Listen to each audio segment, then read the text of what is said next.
Transport standstills are expected to clog the heart of Europe, and thousands are expected on the streets of Brussels, calling for more lenient end-of-career credits.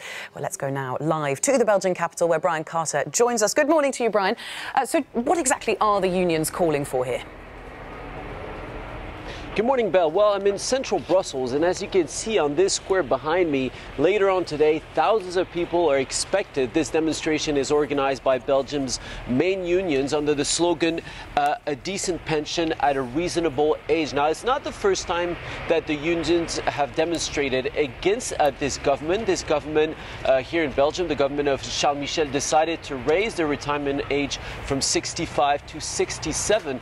But what they're really protesting about today is a new point-based system that they want to put in place for retirement. That means that your retirement will depend on the years that you worked and also on the painfulness of the job that you did during your career. So, for example, if you carried heavy goods or if you did other kinds of difficult jobs, then you would be able to get a higher pension. But unions are against it because they say that the criteria for defining what makes a painful job has not yet clearly been put out by the government. They say that stress is not taken into account, and they're advocating for higher pensions at a younger age. Now, some demonstrators here today will also be demonstrating against reforms that are being carried out on unemployment benefits or on worker protection. So you can expect a lot of people here today for yet another demonstration here in the Belgian capital.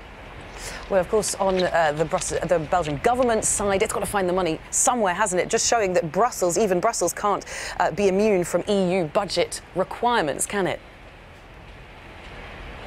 Yes, absolutely, Belle. As you know, all EU member states are under tight budget requirements from the EU. They can't really go into massive budget deficits year on year, and they have to respect a certain debt. There has to be a maximum of 60% as a ratio to their GDP, and Belgium's debt is currently at 100%. Now, the EU doesn't really have anything to say in terms of pensions and social policy. That remains at the hands of member states, but clearly, because pensions and unemployment and healthcare often account for a large part of the budget, there's clearly an incentive for states to find money into these budgets. And also, the EU has been pushing for countries to raise the retirement age. They're saying that we're facing an aging population. Some estimates say that by 2050, 30% of the European population could be